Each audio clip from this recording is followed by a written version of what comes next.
魏秘书愤愤地回到自己座位，帮蓝副总预订好餐厅后，打开电脑开始处理文件，期间还忍不住往蓝副总办公室瞪过去。魏英，当真不一起去？下午，蓝副总要出发去机场了，临走前还不忘问一遍魏秘书。说了不去。魏秘书闹脾气似的，语气生硬，声音也闷闷的。那晚上在家等我。蓝副总趁人不备，在魏秘书脸上亲了一下，拿着车钥匙就离开了。直到蓝副总进了电梯，魏秘书才摸出手机，拨出一个熟悉的号码：温宁，出发了。魏哥，5分钟后我把车开到电梯口。温宁回答：不用，机场而已，不用跟那么紧，10分钟后出来。魏秘书潇洒地挂断电话，哼，不一起去不代表我不会自己去。魏秘书去卫生间换了一套休闲装，才慢悠悠下楼去找温宁。魏英，要去哪？钟大讲，一进电梯就碰到蓝启仁。出去一趟。魏无羡敷衍地说，他当然不敢说自己是去跟踪蓝副总。在公司怎么穿成这样？蓝启仁皱着眉头看着魏无羡的穿着，在公司里要注意仪表，你代表的可是公司形象和蓝副总的形象。蓝湛，魏无羡满脑子都想着要去跟踪蓝忘机，无意识竟说出蓝副总的名字。忘机怎么？蓝启仁问。蓝湛他，魏无羡支支吾吾，脑海里拼命将刚才着装的话题和蓝忘机联系起来。蓝湛他喜欢就在家里穿。蓝启仁气得不行，电梯门一开就走了出去，又坏了蓝副总的形象。魏秘书追悔莫及。坐上温宁的车后，魏无羡一直没有说话，蓝湛绝对去见前任了，所以才会这么神神秘秘。对方不仅不愿意透露姓名，也不反对和他见面，但对方正是拿准了魏无羡的心思才会这么说，因为对方一早就料到魏秘书不敢跟他见面，真是过分。就快到机场的时候，魏无羡又犹豫了，因为他拿不准对方是哪个出口到达，万一是国际航班呢？而且被蓝副总撞见的几率蛮高。不如，温宁，转去餐厅那边。魏无羡赶紧说。确定吗？魏哥。温宁今天被委以重任，还以为会上演追车戏码，哪知道刚出发没多久就要掉头，玩的居然是守株待兔。确定，下个出口掉个头。魏无羡指示道。抵达餐厅时还很早。魏无羡让温宁提前下班回去休息。要是让蓝副总发现停车场有自家车子，不露馅才怪。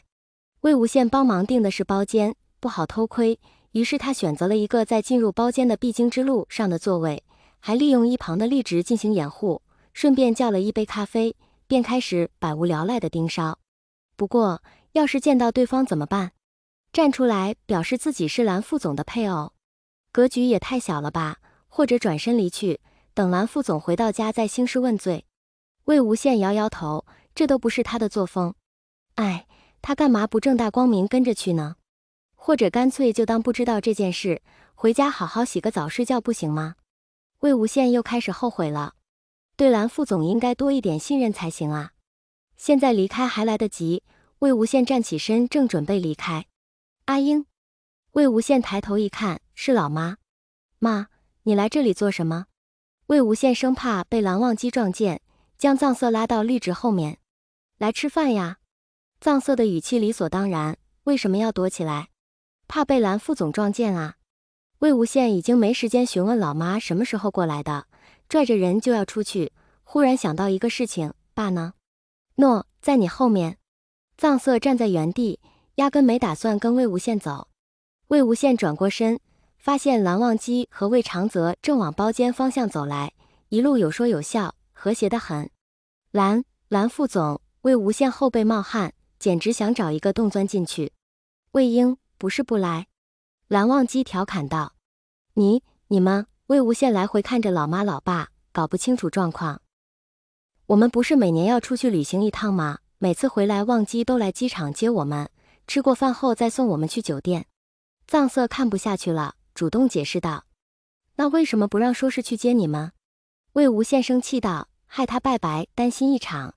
说什么？自己父母外出旅行也不关心一下，还要我们主动跟你报告吗？藏色批评道，你学学忘机，每次都主动跟我们联系。所以蓝副总这几年都是去接你吗？魏无羡自知理亏，他知道爸妈每年去旅行，但工作忙碌都没怎么关心他们的行程，只是发个红包让妈妈住个好的酒店。虽然是亲儿子，但你真的是个木头啊！臧瑟摇摇头，跟魏长泽进包间了。过分！魏无羡委屈的不行，瞪着蓝忘机，眼角红红的，好像下一秒就会哭出来。谁让你不说的？妈妈不让说。蓝忘机心软得很，赶紧走过去把秘书抱在怀里。他说什么你都听啊？魏无羡把脸埋进蓝忘机的怀里，愤愤地说：要听的。蓝忘机忍不住笑了，但手上却紧紧抱住自家秘书。好了，一起吃饭。老妈又会说我。魏无羡委委屈屈地嘟囔道：他很想你的。蓝忘机低下头轻轻喂秘书，只是爱逗你玩而已。